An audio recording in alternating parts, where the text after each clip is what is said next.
State lawmakers representing Kern County are roundly criticizing the governor, arguing a ban on new fracking will result in a loss of jobs. Democrat Assemblyman Rudy Salas saying the governor's unilateral actions without legislative authority are an abuse of power. Republican Assemblymember Vince Fong said this is out of touch behavior at its finest. Make no mistake, this is a direct attack on the Central Valley. And GOP State Senator Shannon Grove said, quote, the governor's ban on new fracking permits will only cause more reliance on dirty oil and gas imports from foreign countries, end quote. Now, Philip Peters, chair of the Board of Supervisors, also weighing in this evening, saying a fracking ban will hurt property tax revenues for the county and in turn services provided to Kern residents. In studio, Eitan Wallace, 17 News.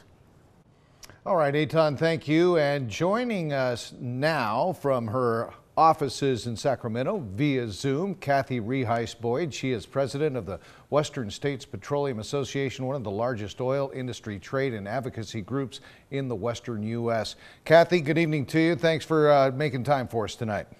Thank you, Jim, for having me. I've got to ask you, first of all, I imagine that you've been kicking this around with your legal experts at WSPA. Do you think the governor is within his legal bounds to order this fracking ban unilaterally? We don't think he is within his legal bounds on anything in this press release. So he certainly, Jim, as you know, has not been shy on his intentions to phase out the oil and gas industry, which frankly I believe is unconscionable. And I think what's really unfortunate is he continues to do this by ignoring science, data, and facts. And instead, he seems to govern by bans, mandates, and fiats. And so it's just short-sighted and really disincentivizes anyone from the investments that we all need to make for the products we know California and our communities need, and certainly Kern County. Is your organization contemplating any type of legal action?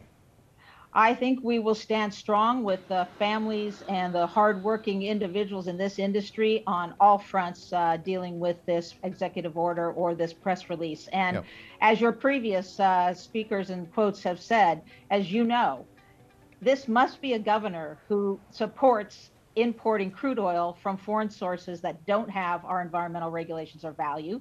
It must be a governor who supports increasing marine tankers over sensitive waterways to bring crude oil here in, frankly, already congested ports like LA and Long Beach. And it must be a governor who doesn't care about increasing greenhouse gas emissions, because that's exactly what you do with the actions he's proposing. And so I have to say, I am very, very concerned and worried about this action that he's taken. It impacts the families that work so hard in our industry each and every day, especially the Central Valley.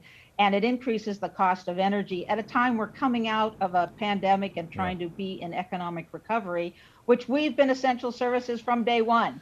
So what kind of message does that send to an industry who is positioned to bring us forward to meet all the climate change goals of the state?